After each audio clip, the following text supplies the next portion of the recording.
અભ્યાસ છે ને એ અભ્યાસ બોલે એ પરફેક્ટ એ શું કરવા જવાબ દે ખબર નહીં, માનતો નથી કોઈનું, જાણે તમે માનશો ને તો મરશો. માયના એટલે મૈરા આંધળા સમજવા તમને. કારણ કે તમે માની લ્યો હો કે આગળની ગાડી હાલી જાય એમ જે રીતના એની વાય વાય તમે જાઓ છો, એ 100 ની સ્પીડે જાય છે રાતના, તમને તો દેખાતું નથી તોય તમે એની વાય વાય જાઓ છો.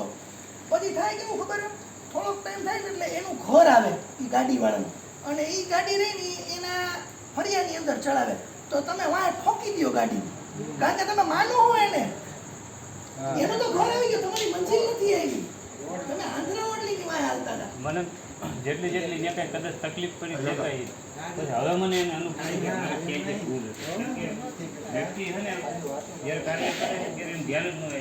પણ તમે પ્રશ્ન પૂછ્યા કે વિરોધ કર્યો? તમે પ્રશ્ન પૂછ્યા કે વિરોધ કર્યો?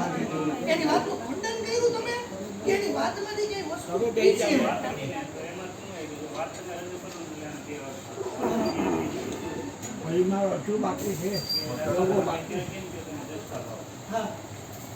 ઉણુભાઈ બાકી છે.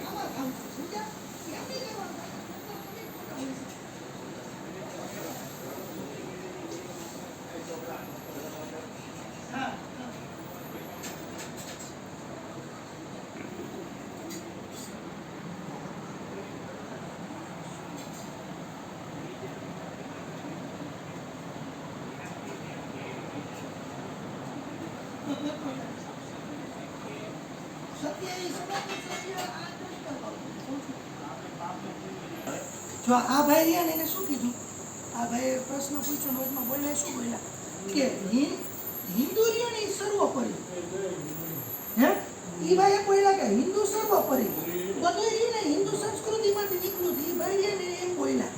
હવે મેં તમને બધા ઉદાહરણ આપ્યા, એને મેં બધા ધર્મના ઉદાહરણ આપ્યા, બરાબર છે. હવે હું એ કઈ ધર્મમાં છું ના દઈ દીધી, મારું ધ્યાન હતું તો જ મારો હાથ અહીં પહોંચે ને બાપુ, ને કે મારું ધ્યાન, જો હું તમને એક વાત કહું, ધ્યાનની વાત તમે કરી એટલે એ જ વાત કરી દઉં. કોક વાર આપણે આ ભાઈની સામે જોતા હોય કે અહીં જોતા હોય કે વાં જોતા હોય ત્યાં આપણે દ્રશ્ય સામેથી ગાયબ થઈ જશે, સમજ્યા તમે? કોઈ વાર કોક વાર એવું બને કે ઘણી વાર ખબર કોક માણસ આમ જોતો હોય કોકની સામે, એ ખરેખર જોતો ન હોય એવું થશે. એવું શું કરવા થાય ખબર છે? તમારો ધ્યાન રહ્યું ને જી, એ તમારી નજર ઉપર નથી, એટલે નજર ઉપર તમારું ધ્યાન ન હોય ને તો પ્રતિબિંબ રહ્યું ને ન બને, સામે કઈ વસ્તુ ન હોય, ગાયબ થઈ ગઈ બધી વસ્તુ. એટલે ગરમ ન થાવ, જે તમારું ધ્યાન વસ્તુ કરે તો તમારી ઇન્દ્રિયો કામ કરે. જેમ કે અત્યારે જો તમે કોઈ ટેન્શનમાં હોય કે તમે કોઈની વાત સાંભળતા હશો ને